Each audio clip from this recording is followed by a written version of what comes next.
Psikologi komunikasi adalah ilmu yang mempelajari tentang komunikasi dari aspek psikologi. Disebut juga sebagai ilmu yang berusaha mendeskripsikan, memprediksikan, dan mengontrol mental dan perilaku. Baik komunikasi yang dilakukan melalui komunikasi antarpersonal, komunikasi antar kelompok, maupun komunikasi massa. Selanjutnya adalah teori behaviorisme.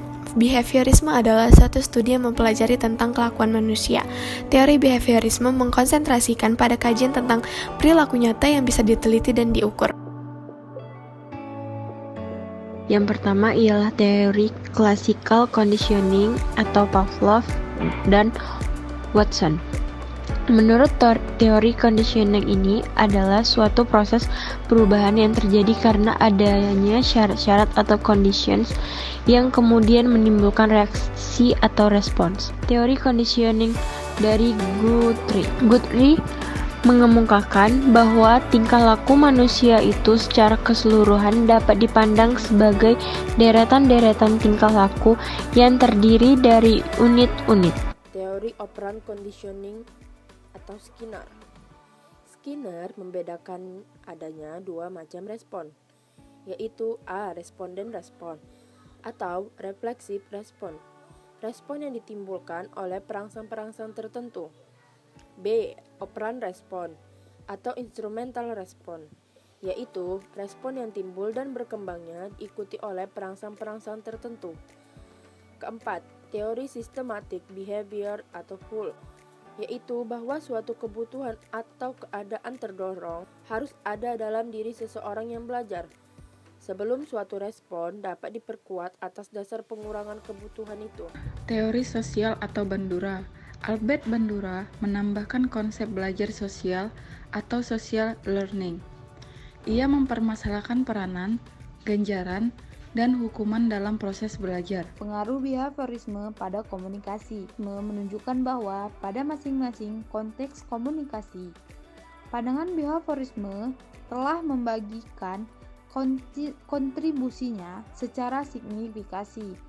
Yang pertama itu konteks komunikasi massa. Konteks yang memahami cara berkomunikasi massa mengambil bagaimana dalam proses sosialisasi adalah melalui modeling yang diperkembangkan oleh psikologi Albert Bandura. Teori belajar sosial menjelaskan bagaimana manusia belajar secara langsung dari pengalamannya sebaik-baiknya dan menjadikan sesuatu yang pernah diamatinya itu sebagai modelnya. Proses pemodelan atau modeling theory digunakan untuk menggambarkan aplikasi dari teori social learning secara umum yang membentuk perilaku yang baru melalui penggambaran media. Konteks komunikasi interpersonal. Teori dari perspektif behaviorisme akan dibahas dalam konteks komunikasi interpersonal adalah teori pertukaran sosial atau social exchange theory. Teori ini dikemukakan oleh Thibault dan Kelly yang menyimpulkan bahwa ganjaran, biaya, laba, dan tingkat perbandingan merupakan konsep-konsep pokok dalam teori ini. Pengertian ganjaran adalah setiap akibat yang dinilai positif yang diperoleh seseorang dari suatu hubungan interpersonal. Sedangkan biaya adalah akibat yang dinilai negatif yang terjadi dalam suatu hubungan interpersonal.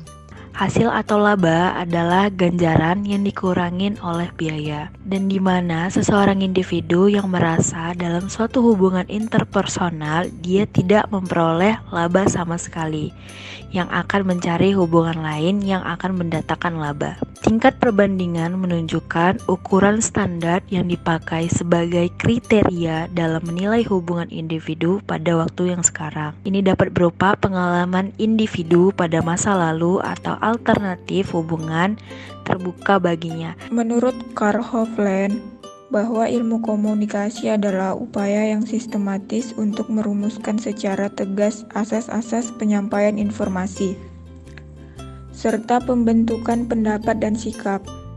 Definisi ini menunjukkan bahwa yang dijadikan objek studi ilmu komunikasi bukan saja penyampaian informasi, melainkan juga pembentukan pendapat atau public opinion, dan sikap publik atau public attitude, yang dalam kehidupan sosial memainkan peranan yang amat penting.